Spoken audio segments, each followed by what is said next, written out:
Welcome to Claremont Station.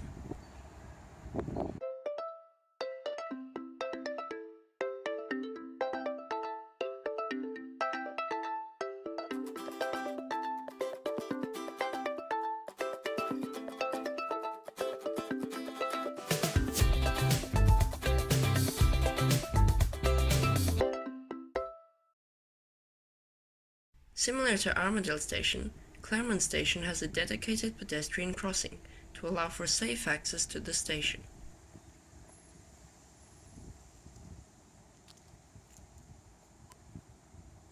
On the other side, there is a map and information about the area. And over here is the well-known Heritage Claremont Footbridge, which has been here since the year 1886, along with the original station building.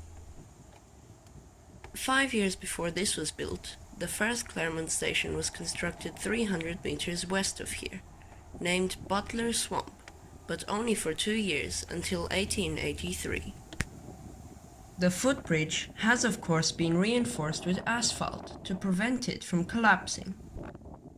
At the center of this footbridge is the old Claremont Station signal box, and on the other side here are the stairs leading down to the platforms. The heritage structures at this station are the oldest remaining parts of the Fremantle to Guildford Railway still intact today. When the Perth Royal Show started operations at the Claremont Showgrounds in 1905, a third platform was added to handle the crowds. When the new Showground station opened in 1954, the original platform was abandoned, and the station was left with the one island that's still in use today. The station building has been used as the administration for the town of Claremont since 2010, when the council chambers were destroyed by fire. As you can see, there are many construction fences with the label Metronet on it. This is part of the Claremont Station project, as part of the broader Forestfield Airport Link construction. Today's station is located between Shenton Road and Gugaree Street, 9.3 kilometers from Perth in the Claremont town centre, within Fare Zone 1. After coming over here and crossing the traffic signals over Shenton Road, we come to this small car park. After viewing old photos on Google Maps, I can confirm that this used to be the Transperth car park, but now it is just some random car park for the town of Claremont. So where is the Transperth car park? Well, even I didn't know this until a couple of weeks back before visiting this station. It's actually over here.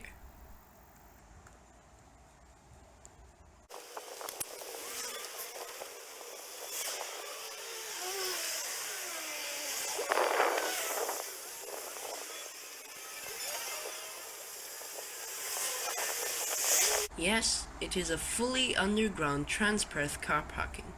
The only one in fact. But this is the car entrance. Let's go to the pedestrian one. Here we are. Hidden amongst these shops and this gym are 2 lifts, which take you down into the basement.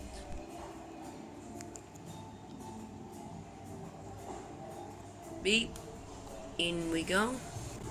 Level B2. And here we are, a absolutely ginormous underground car parking for Transperth customers. It is 2 levels deep. This is level B2 with a color scheme of orange, and up these stairs over here is level B1 with a color scheme of green.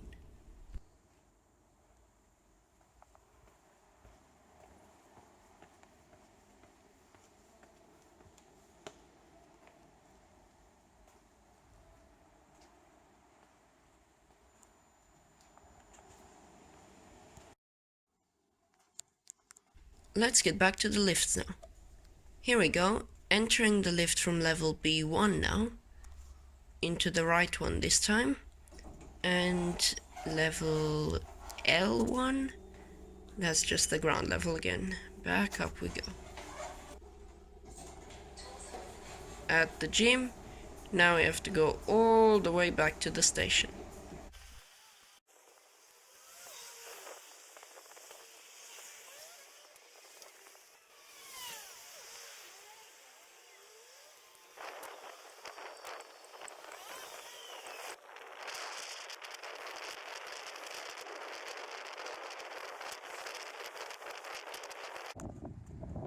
Okay, yes, I realized that I went the wrong way. This is just a full-on construction area. Let's get back to the real station. And here I am on platforms 1 and 2 at the single island on Claremont Station. Platform 1 is for Perth and platform 2 is for Fremantle. However, this won't be for long, as all of this is about to close down for 3 months to allow for the vigorous construction period to occur. More information on that in a future video. This will enable Forestfield Airport Link trains to terminate here as well as the Fremantle line services. And here is the abandoned station from 1954. Platform. Facilities that were at this station before the upgrade were a help point, shelter, bins, seating, bike shelter, and over here are some bike U-rails, and we also have open station smart rider processors and a car park. Access to the station before the upgrade was via 2 pedestrian mazes at either side of the station, or of course the heritage footbridge bringing you into the center of the platform.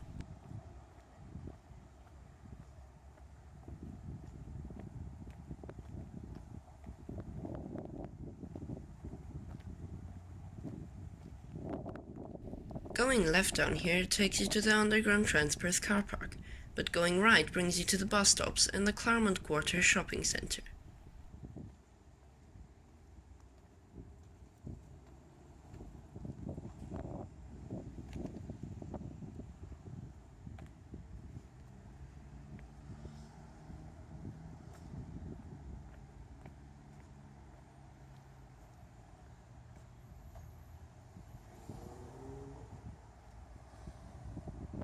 Another one of these "don't run across the tracks" ads.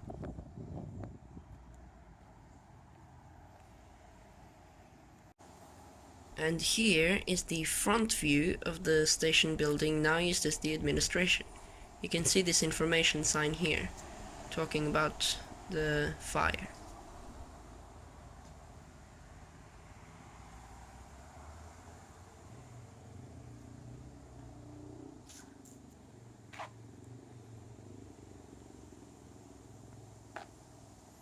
I don't know why the camera became blurry now, but over here is the pedestrian dedicated crossing where we started the video, and the footbridge.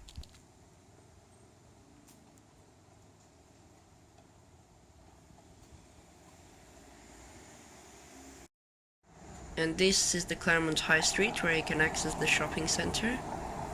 And then walking down here we have this cute little waiting area for the bus, although the bus stop seems to be pulled out with a service disruption label on it. And if you walk a little bit more down here, you get to the western pedestrian maze and another bus stop.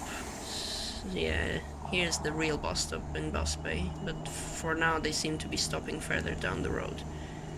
Anyway, here's the pedestrian crossing now. Yeah, there's another bus stop on the other side of the road for some other services. Oh, the gates seem to be closing on the other side. Not this side though. Don't run across the tracks. Okay, here we'll get a good view of the train now.